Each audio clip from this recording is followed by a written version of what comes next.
Welcome to the Stock Market Morning Prep video for Monday, October 27th.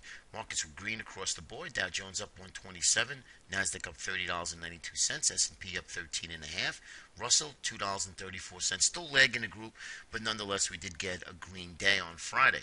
Now it's going to be interesting this week because all of the indices are at their extensions. So this is going to be basically a do-or-die area for the markets. Now, if you're looking to short the markets, this is a sweet spot, but again, we need a trigger. Just because price is at these levels doesn't mean we want to short the market here. So if the market does decide to roll over, that'll create that lower high from the previous high here.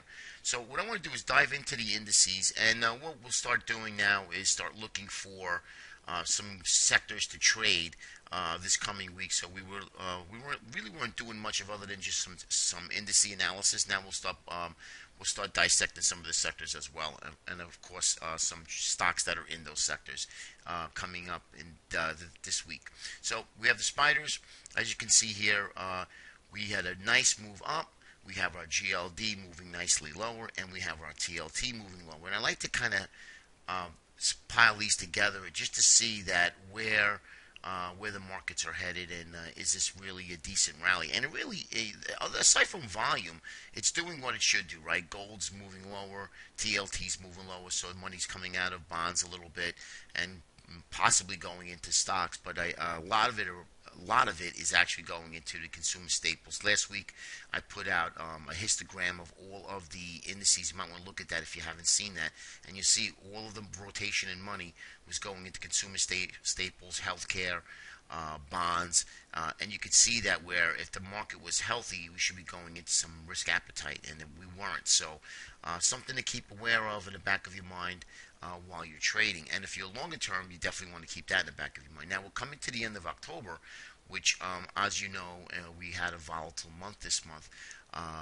Now, usually this also marks some sort of a short-term tradable bottom. So maybe we get a little bit more volatility this week, and if we do get a little push lower and we hold that low and make a higher low from this previous low, then I think that might be the bottom in place here where you can trade off that low. So that's nice, because if the market decides to roll back down and stops, and we create that higher low from here, well, then you know where your risk is, right? Your risk is below this low here. All right, and most market participants are going to know that. So if the market does decide to flush lower, it'll take out all the stops. So interesting to see what's going to happen this week. So let's take a look at the spiders. I want to just show you a perspective of the monthly chart.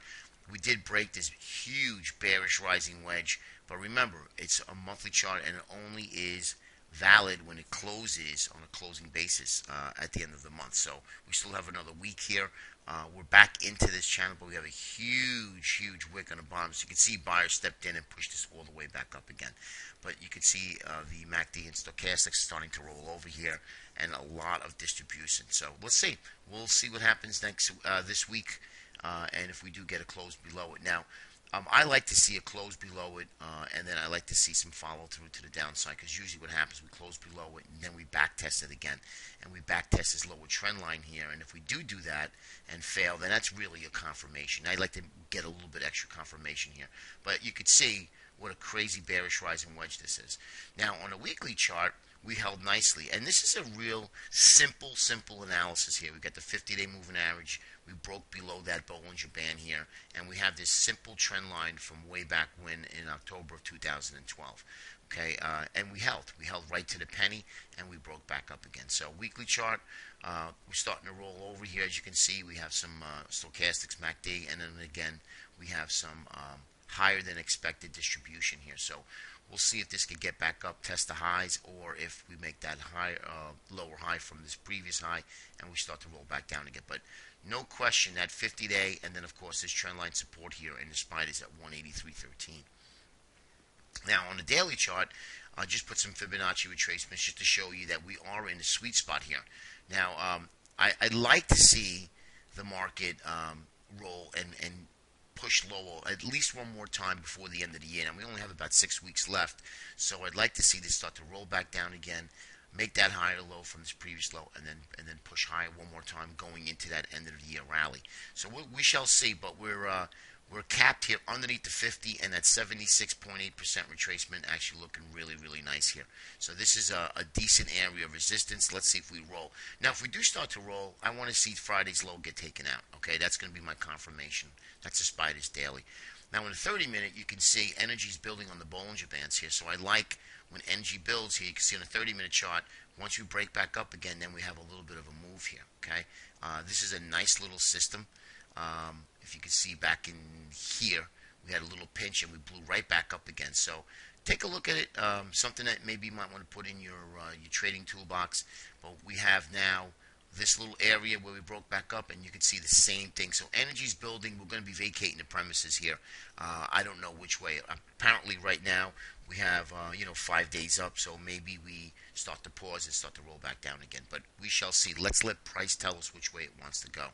All right. So 30-minute spiders. Diamonds, same thing.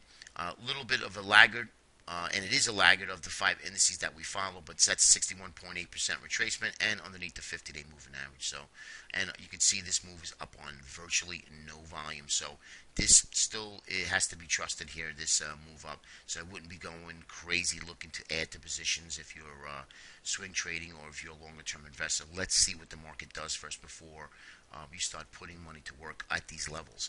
Now, the transports paints a little bit of a different picture. That's also helped by UPS last week. But you can see from high to low, we're way above the 78.6% retracement here. And again, this is a very good sign if you're a bull. We have beautiful, beautiful stochastics moving higher, MACD moving higher as well. And we're above it. So it looks like we're really going to be challenging the highs here. And this had a huge move from 137 to 153 in literally about 7 days. And again, gap up. And the IYT is good for looking at analysis. To trade it is terrible. It really doesn't trade much. And when it does trade, you'll see it on a 5-minute chart. It just prints little tiny candles because there's not a lot of volume that's in it. But nonetheless, it does gauge the benchmark of the transportation sector. So looking really, really good here. That's one thing that I do like to see here in the transports. Now the IWM, as you know, as everybody knows, we're a big laggard here and still lagging. And that's really the canary in the coal mine here. As you can see, we had a very, very bad sell-off. We did cross over our MACD and stochastics. Volume, though, is extremely light on this move. So, and we're underneath it, and we haven't even gotten to the 61.8% retracement. Again, it coincides nicely with that 50-day moving average. So a lot of overhead resistance, and the 200-day, and the 78.6% retracement. So this thing had a nice little move up rather quickly. So let's see if this fails. If this fails, and the others are hanging in there, you got to be careful because we do have a little bit. Then we'll have some market divergence between the 5 indices. So let's just keep an eye on that as well. A lot to look at this week. And then lastly is the Qs. Now the Qs also outperformed a lot of the indices that we followed here, the last 5 that I just showed you. So it is also above. So with technology moving higher, transport's above the 76.8% retracement. That is looking really, really good. That is definitely a positive. But Russell lagging, money going into safe haven sectors such as utilities, healthcare, and consumer staples. That's something that you have to look at. So we have a little bit of a mixed bag. Markets are not firing on all cylinders. That's when you have to take a step back here and see if this market is going to roll over at least one more time. And that's really what we need to look at. When that does happen, right? When that does happen, and we do create that higher low, and we base for a day or two, and then start to move higher again, I think that's going to be that tradable bomb that we're looking for. Right now, I would just take it one step at a time, day trade, take the best setups, and then move on to the next day until we have some symmetry, some bullish symmetry in all indices. Okay? Have a great day, everybody, and we'll speak to you tomorrow. Take care.